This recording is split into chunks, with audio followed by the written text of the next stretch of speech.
मैं पुलिस से रिक्वेस्ट करता हूँ, हमारी परमिशन को एक्सटेंड कर दीजिए। लेकर खत्म करना है, आज खत्म करना है या इस्तीफा लेकर खत्म करना है? आज यहाँ बैठे रहना है या जाना है?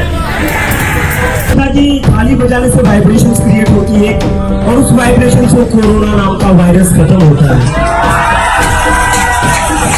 ఢిల్లీ జంతర్ మంతర్ వేదికగా నిన్నటి నుంచి కొనసాగుతున్నటువంటి కాక్రోచ్ జనతా పార్టీ ఉద్యమం రాత్రి అంతా కూడా కొనసాగింది.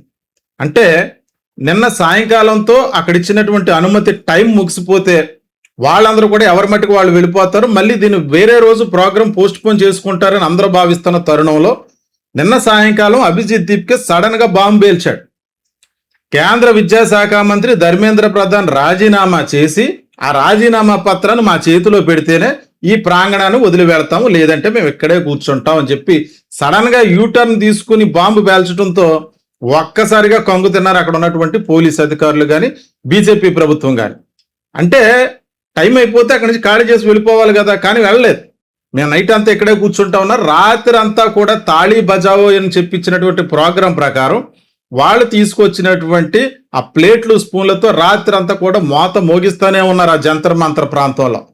అంటే ఈ సందర్భంగా అక్కడ పోలీసులకు ఈ ఆందోళనకారులకు జరిగినటువంటి చిన్న వాగ్వాదానికి సంబంధించి ఆ ప్రాంగణానికి సంబంధించి విద్యుత్ సరఫరా నిలిపివేశారు. అలాగే ఎవరికి కూడా వాటర్ కూడా అందకుండా అడ్డుపడ్డారు. అయినా సరే అక్కడి నుంచి ఎవ్వరు కూడా కదలలేదు, అక్కడే కూర్చుని ఉన్నారు. ఇప్పటికీ ఉద్యమం కొనసాగుతూనే ఉంది. ప్రధానంగా ఈ రోజు నీట్ ప్రశ్నాపత్రాల లీకేజ్ పై ఏదైతే ప్రధానమైనటువంటి ఆరోపణలు ఎదుర్కొన్నటువంటి ధర్మేంద్ర ప్రధాన్ ఉన్నారో, అంటే నేరుగా ఆయన నేరం చేయకపోయినా ఒక జవాబుదారీతనం ఉండాలి, పొలిటికల్ అకౌంటబిలిటీ ఉండాలి, ఆయన రాజీనామా చేయాలని చెప్పి జూన్ 6వ తారీఖున ఇదే జంతర్ మంతర్ వేదికగా ప్రారంభమైనటువంటి ఈ ఉద్యమానికి అప్పట్లో పెద్దగా స్పందించలేదు. అంటే ఏదో ఒక జంజీ ఉద్యమంగా సోషల్ మీడియాలో ఒక సెటైరికల్ గా ప్రారంభమైంది, ఏదో కాసేపు అరుచుకుని వాళ్లే పోతారులే అని చెప్పి ఆ రోజు కూడా ఢిల్లీ పోలీసులు అనుమతి ఇచ్చారు ఈ కార్యక్రమానికి.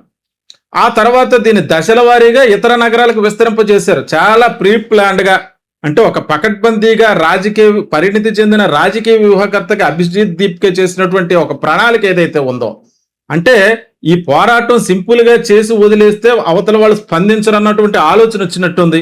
దీన్ని వివిధ నగరాలకి ఈ ప్రోగ్రాం తీసుకెళ్లారు. అలాగే మన తెలుగు రాష్ట్రాలకు సంబంధించి హైదరాబాద్ ఇందిరా పార్క్ వేదికగా కూడా జరిగింది. అనేక మంది ఆ ప్రోగ్రాంలో పాల్గొన్నారు. చాలా మందికి ఫోన్ చేసి బీజేపీ నేతలు బెదిరించినా సరే ఎవరు కూడా లొంగలేదు. అయితే ఈ నాగపూర్, అమృత్సర్, లక్నో ఇలా కార్యక్రమాలు దశల వారీగా చేసుకుంటూ వెళ్తున్న నేపథ్యంలో జైపూర్లో అభిజిత్ దీప్కేపై దాడి జరిగింది.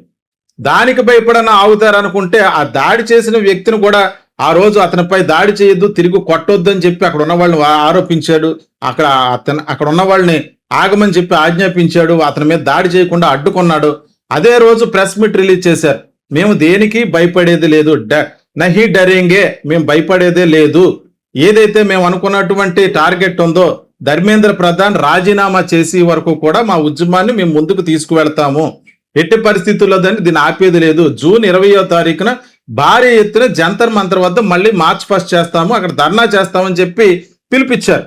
అయితే వీటన్నిటి పరిణామాల నేపథ్యంలో నిన్న ప్రారంభమైనటువంటి ఈ ఉద్యమం అంటే సాయంకాలం అయ్యేటప్పటికి వెళ్ళిపోతుంది అనుకుంటే అక్కడ ధర్మేంద్ర ప్రధాన్ రాజీనామా పత్రం ఇస్తేనే కానీ కదలమంటే అక్కడ భీష్మించుకుని కూర్చుని పోయారు. రాత్రి అంతా కూడా ఆయనతో పాటు వివిధ ప్రాంతాల నుంచి వచ్చినటువంటి నిరుద్యోగులు, అలాగే విద్యార్థులు అందరూ కూడా, సపోర్టర్స్ అందరూ కూడా వందలాదిగా వేలాదిగా అక్కడ ఉండిపోయారు. చాలా మంది సోషల్ మీడియాలో ఈ న్యూస్ ని కవర్ చేయట్లేదు. ఏదో తక్కువ మంది వచ్చారు, 200 మంది 300 మంది వచ్చారంటూ కొంతమంది పెద్ద మనుషుల్లో ఫీల్ అయ్యేటువంటి యూట్యూబ్ ఇన్ఫ్లుయెన్సర్లు కూడా ప్రారంభంలో దీన్ని ఎత్తిపొడిచారు. కానీ అప్పుడు అందరి నోళ్ళు మూయించేశాడు అభిజిత్ దీప్కే. ప్రధానంగా ఇప్పుడు అతను తీసుకున్న నిర్ణయంతో బీజేపీ ప్రభుత్వం డిఫెన్స్ లో పడిపోయింది. అంటే విద్యార్థుల భవిష్యత్తు కోసం చేసేటువంటి ఒక పోరాటానికి సంబంధించి వాళ్ళు ఏదైతే పొలిటికల్ అకౌంటబిలిటీ ఉండాలి, ఖచ్చితంగా ధర్మేంద్ర ప్రధాన్ రాజీనామా చేయాలంటూ వారు చేస్తున్న డిమాండ్ ని లైట్ తీసుకున్నటువంటి మోడీ ప్రభుత్వం ఇప్పుడు ఏం చేస్తుందన్న దానిపై సర్వత్రా ఉత్కంఠ నెలకొంది. మరోపక్క పోలీసులు ఆ ప్రాంగణాన్ని ఖాళీ చేయాలని చెప్పి ఆదేశిస్తున్నా మేము వెళ్లేదే లేదు, తగ్గేదే లేదంటూ అక్కడే కూర్చున్నారు. ఈ రోజు కూడా విద్యార్థుల తల్లిదండ్రులందరూ కూడా ఆ ప్రాంగణానికి రావాలని చెప్పి నిన్న సాయంకాలమే అభిజిత్ దీప్కి పిలుపునివ్వడం జరిగింది. దాంతో ఈ రోజు ఉదయం నుంచి కూడా అక్కడంతా కూడా వాతావరణం మళ్ళీ మారిపోయింది. వేలాదిగా విద్యార్థుల తల్లిదండ్రులు కూడా అక్కడ చేరుకుంటున్నారు. అంటే ఈ రోజు ఆదివారం కావడంతో ఈ ఉద్యమం మరింతగా ఉధృతం అయ్యే అవకాశం ఉంది. అంటే ఈ రోజు సాయంకాలం వరకే కాదు, వాళ్ళు ఎప్పుడైతే ధర్మేంద్ర ప్రధాన్ రాజీనామా చేస్తారో అప్పుడే ఆ ప్రాంగణాన్ని వదిలి వెళ్తామని చెప్పేసి అంటున్నారు.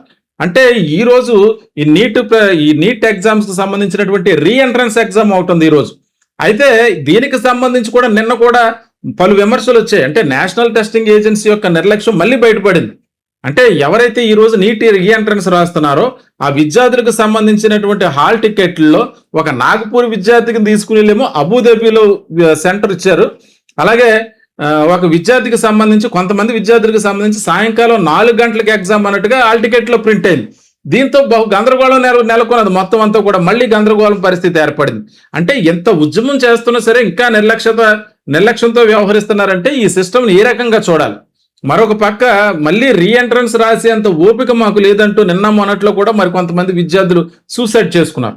ఎవరైతే ఈ సూసైడ్ చేసుకున్నటువంటి విద్యార్థుల కుటుంబాలు ఉన్నాయో వాళ్ళందరికీ కూడా ₹1,00,00,000 నష్టపరిహారం ఖచ్చితంగా ఇవ్వాలి. అంటే నీట్ ప్రశ్నాపత్రాల లీకేజ్ వల్ల ఎంతమంది విద్యార్థులు ఆత్మహత్యలు చేసుకున్నారో అన్ని కుటుంబాలకు కూడా ఒక్కొక్క కుటుంబానికి ₹1,00,00,000 చొప్పున నష్టపరిహారం ఇవ్వాలని చెప్పి ప్రధానంగా డిమాండ్ చేస్తున్నారు. తాళీ బజావో అన్న కార్యక్రమానికి పిలిపించినటువంటి నిన్నటి జనజీ ఉద్యమంలో నిన్నంతా కూడా ప్లేట్లు స్పూన్లతో మొత్తం అంతా కూడా అక్కడ సౌండ్ చేస్తూ కూడా ఆ ఉద్యమాన్ని కొనసాగించారు. జై భీమ్ నినాదాలు, ఇన్కిలాబ్ జిందాబాద్ అనేటువంటి నినాదాలతో ఆ ప్రాంతాన్ని హోరెక్కించారు. అదే ఉద్యమాన్ని రాత్రి కూడా కొనసాగించారు. రాత్రి అంతా కూడా ప్లేట్లు స్పూన్లు పట్టుకుని సౌండ్ చేస్తూనే ఉన్నారు.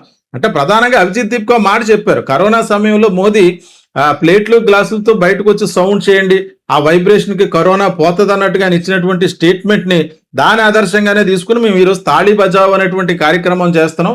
ఈ వైబ్రేషన్ కన్నా మోడీ ప్రభుత్వం యొక్క మనసులు కరగాలి. ఈ వైబ్రేషన్ వల్ల వాళ్ళలో మార్పు రావాలి. కేంద్ర విద్యాశాఖ మంత్రి ధర్మేంద్ర ప్రధాన్ రాజీనామా చేయాలంటూ చాలా గట్టిగానే ఆయన వాదన అయితే వినిపించాడు. అయితే ప్రస్తుతానికి ఈ రోజు ఆదివారం అయినా సరే వేలాదిగా ఉద్యోగులు, నిరుద్యోగులు, అలాగే విద్యార్థుల తల్లిదండ్రులు చాలా మంది, అంటే వివిధ రాజకీయ పార్టీల నాయకులు కూడా అక్కడ చేరుకుంటున్నారు. అయితే వీటన్నిటి నేపథ్యంలో మొదటి నుంచి కూడా అభిజిత్ దీప్కో యొక్క ఉద్యమాన్ని కాంట్రవర్సీ చేస్తూ దాన్ని విమర్శిస్తూ ఈ ఉద్యమాన్ని సరిగా ప్రొజెక్ట్ చేయలేనటువంటి కొన్ని మీడియా ఛానల్స్ రాత్రి నుంచి జరుగుతున్నా సరే చాలా తక్కువ మీడియా ఛానల్స్ దీన్ని ఎక్స్పోజ్ చేస్తున్నాయి. చాలా మంది ఇది కవర్ చేయట్లేదు.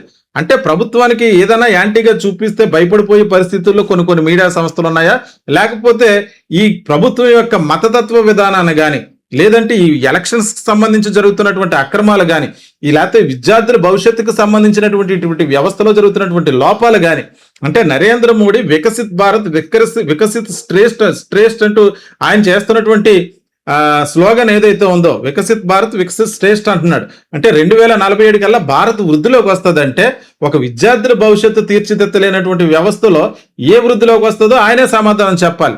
ప్రస్తుతానికైతే అక్కడ జంతర్ మంత్ర వేదికగా ఉద్యమం ఇంకా కొనసాగుతూనే ఉంది. అక్కడి నుంచి ధర్మేంద్ర ప్రధాన్ రాజీనామా చేసిన తర్వాత వెళతాం, లేదంటే ఇక్కడి నుంచి కదిలేదే లేదు. నిరవధిక దీక్ష కూడా పూనుకుంటా ఉన్నట్టుగా అభిజిత్ దీప్కే స్టేట్మెంట్ ఇచ్చినటువంటి నేపథ్యంలో ఇప్పుడు బీజేపీ పార్టీ కానీ, నరేంద్ర మోడీ పార్టీ కానీ, అక్కడ ఉన్నటువంటి పోలీసులు కానీ ఏ చర్యలు తీసుకోబోతున్నారు, అక్కడి నుంచి వాళ్ళని ఖాళీ చేస్తారా, లేకపోతే అరెస్ట్ చేసి జైల్లో వేస్తారా, ఏం జరగబోతుందా అన్నది కూడా ఎదురు చూడాలి.